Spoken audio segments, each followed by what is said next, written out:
Tema de hoy entonces, fuerzas intermoleculares.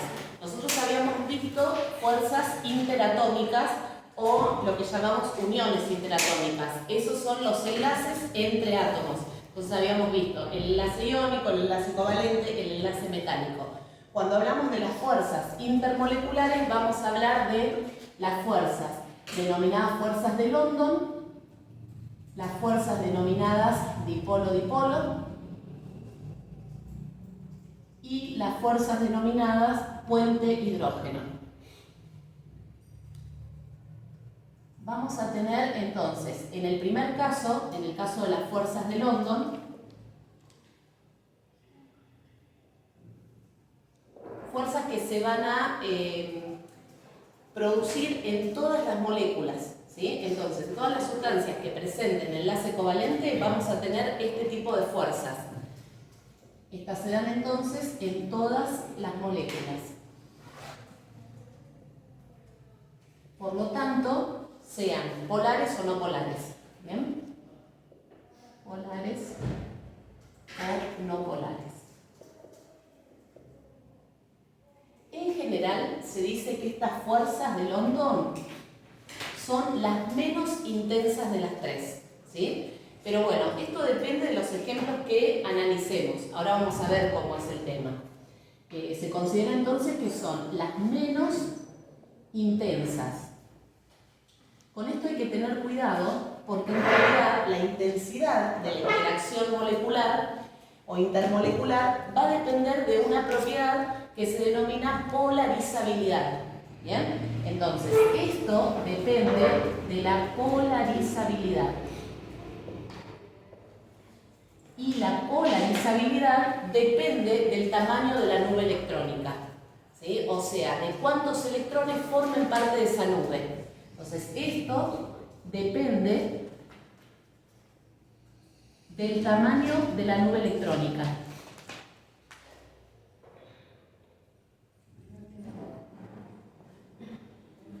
Siempre decimos que a mayor nube electrónica, esa molécula es más polarizable. Pero tenemos que ver a qué se refiere este concepto de que sea polarizable o no. Entonces, vamos a hacer un ejemplo. Supongamos que tenemos una molécula de oxígeno.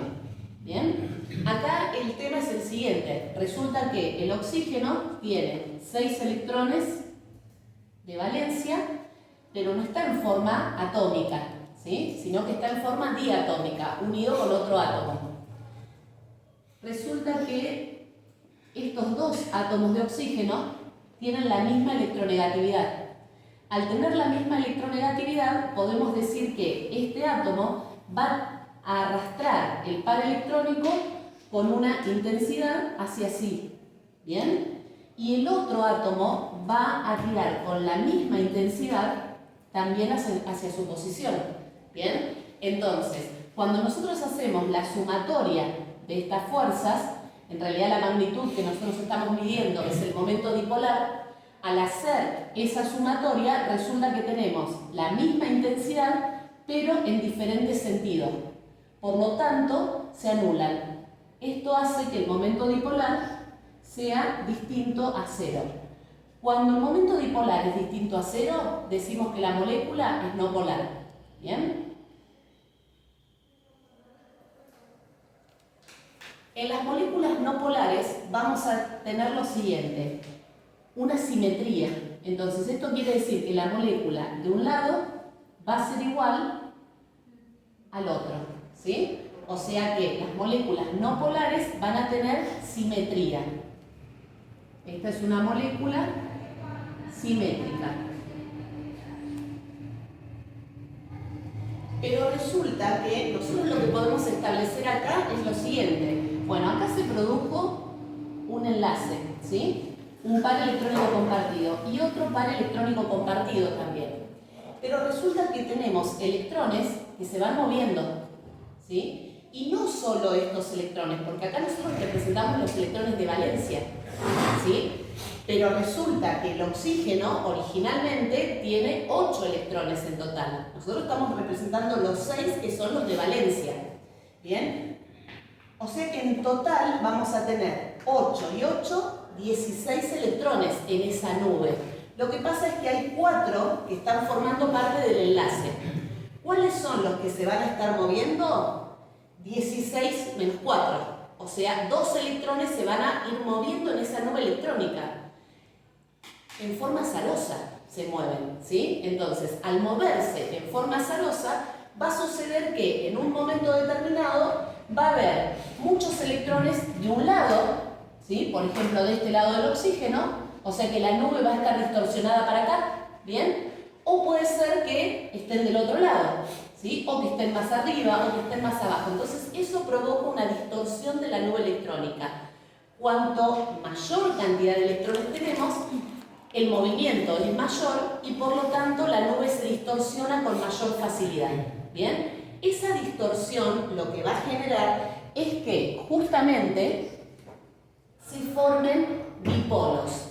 ¿Bien? Esos dipolos son lugares en la nube electrónica de densidad de carga positiva o de densidad de carga negativa.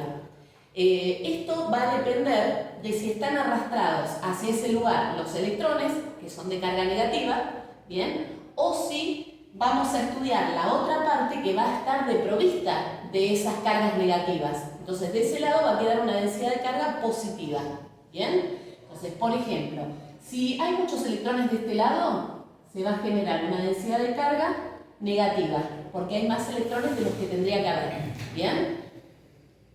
Yo lo señalo así, ¿por qué? Porque este dipolo es transitorio. ¿Qué quiere decir que es transitorio? Claro, que va a ir y va a venir, ¿sí? Se va a posicionar en un lado, se va a posicionar en el otro, etc. Pero siempre que se forma un dipolo negativo, va a haber otro que va a ser positivo, ¿bien? Y así esto va a ir rotando. Entonces, por ejemplo, acá va a haber un dipolo positivo y acá un dipolo negativo y así sucesivamente, ¿sí? Por eso se denominan dipolos transitorios. Entonces, acá decimos que se denominan fuerzas de London o dipolos transitorios.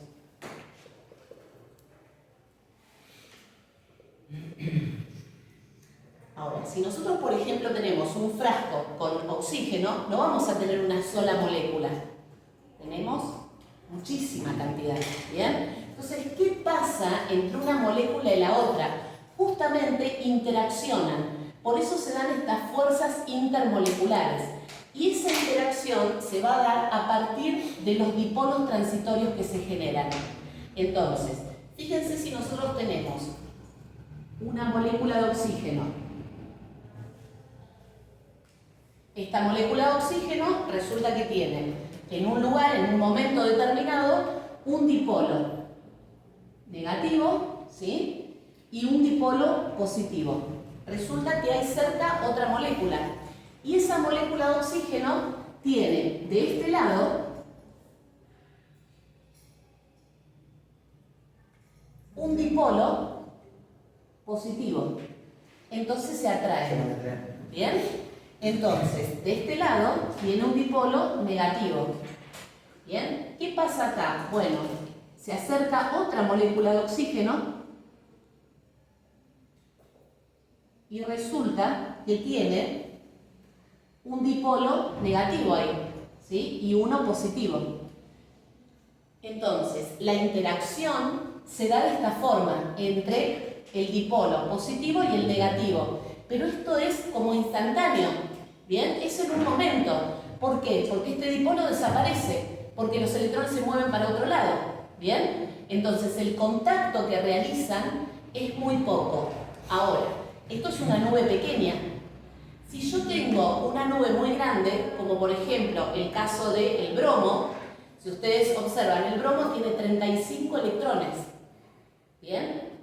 El bromo molecular va a tener 35 por 2, o sea, 70 electrones. Es una nube muy grande en relación a esta que dijimos que tenía 16 menos los 4 del enlace son 12. En el caso del bromo vamos a tener 2 electrones que forman parte del enlace porque el bromo tiene 7 electrones de valencia. ¿Bien? Entonces tenemos 70 menos 2.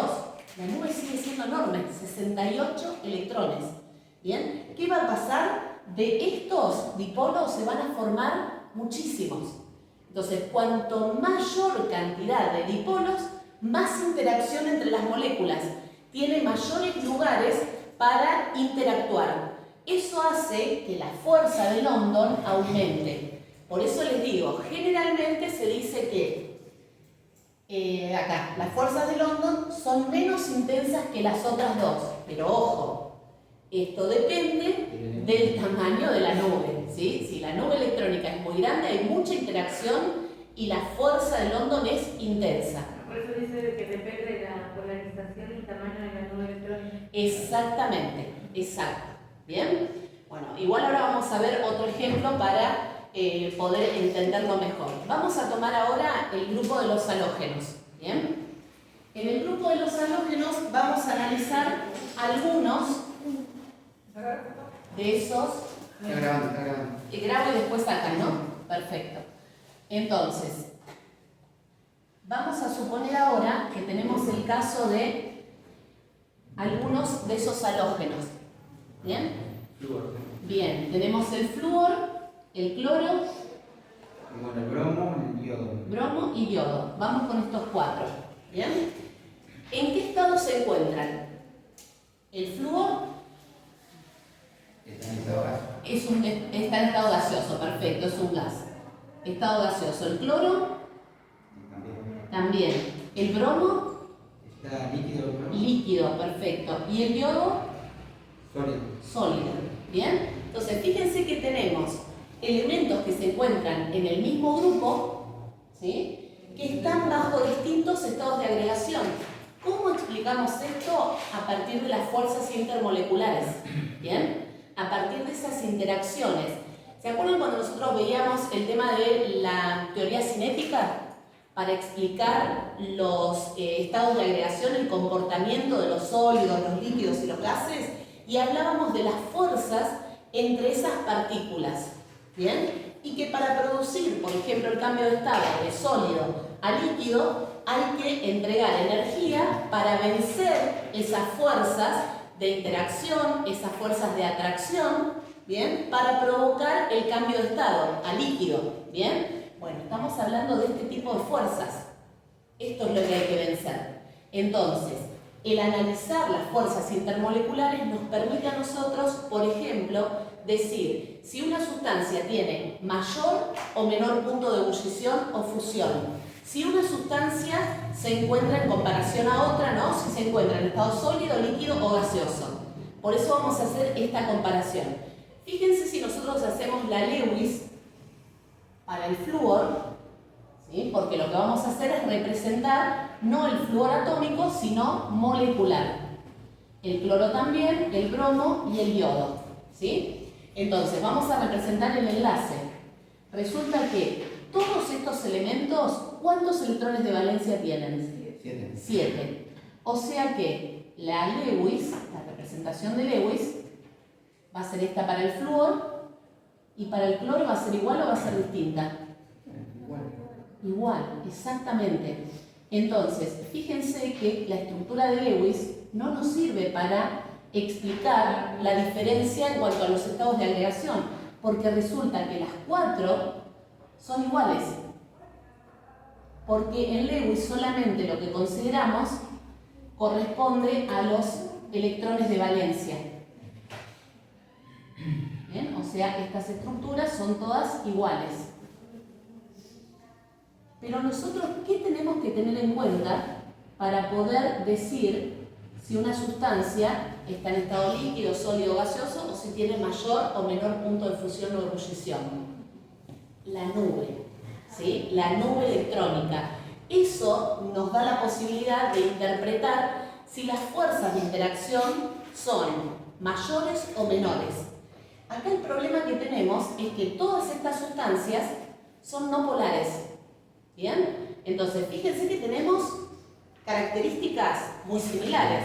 Todas son no polar, todas tienen la misma estructura de Lewis, ¿sí? Entonces, no podemos con esta información determinar o poder explicar por qué una sustancia se encuentra en estado sólido, líquido o gaseoso. El tema es que estas sustancias se encuentran en el mismo grupo, ¿sí? Son elementos del grupo 17. Entonces, ¿cómo hacemos? Contemos electrones. Para el flúor, ¿cuántos electrones tiene un átomo de flúor? 9. Pero resulta que acá tenemos 2, o sea, 18, ¿no? 18 electrones. Pero resulta que de esos 18 electrones, 2 forman parte del enlace. Entonces, 2 electrones están enlazados. ¿Bien? O sea que la nube electrónica para la molécula de flúor, ¿cuántos electrones tiene? 16. Entonces, la nube electrónica va a tener 16 electrones. Hagamos lo mismo con el cloro. ¿Bien? 17 y 17. ¿Sí? O sea que son 34. 2 electrones están enlazados. ¿La nube electrónica cuántos tiene? 32. 34 menos los 2 que forman parte del enlace. 32 electrones. Vamos al bromo. Acá tenemos 35. Por 2, 70. Menos 2, 68. O sea que tenemos 70 electrones, 2 electrones que forman parte del enlace y 68 electrones en la nube. Vamos al yodo. 57. 53. Ahí ya tenemos 106. 106. Bien, perfecto. 106. Menos 2. 104, perfecto. 104 electrones. Bueno, entonces fíjense lo que va a pasar acá. Si nosotros comparamos la nube electrónica del flúor con la nube electrónica del yodo, ¿sí? La diferencia es que acá nosotros tenemos 16 electrones y acá 104. 104 electrones hacen que la nube sea muy grande. Entonces, ¿qué va pasando con esos electrones? Sabemos que no se mueven en forma armónica, sino al azar, ¿bien? Entonces, ¿qué va a pasar con esto? Bueno, esa nube se va a distorsionar. Entonces, al distorsionarse, va a generar cada vez mayor cantidad de dipolos. Y esos dipolos son transitorios. Entonces, ¿qué sucede? Se forma un dipolo acá, hace contacto con una molécula, ¿sí? Con otra molécula. Pero de repente hay un dipolo del otro lado. Pero también hay del otro lado, en todos lados hay dipolos. Entonces, cuanto mayor cantidad de electrones hay, más dipolos se forman en ese movimiento. Mayor cantidad de interacción con otras moléculas, ¿sí? Y eso hace que la fuerza de interacción aumente. Es por eso que tenemos al yodo bajo el estado sólido, ¿bien? Al bromo bajo el estado líquido, ¿sí? Y al flúor y al cloro bajo el estado gaseoso. ¿Y cómo nos damos cuenta? Porque, a ver, esta nube es más grande que aquella, ¿sí? Bueno, una nube electrónica pequeña se considera aproximadamente hasta los 35, 40 electrones. Ya superando eso, la nube electrónica se considera grande. Hay muchas más interacciones. Imagínense si con 40, más o menos, ya decimos que la nube es grande, acá tenemos, ¿no? 104 electrones es grandísima. ¿Bien? Bueno, esto entonces es la parte de fuerzas de London. El orden de las moléculas no tiene que ver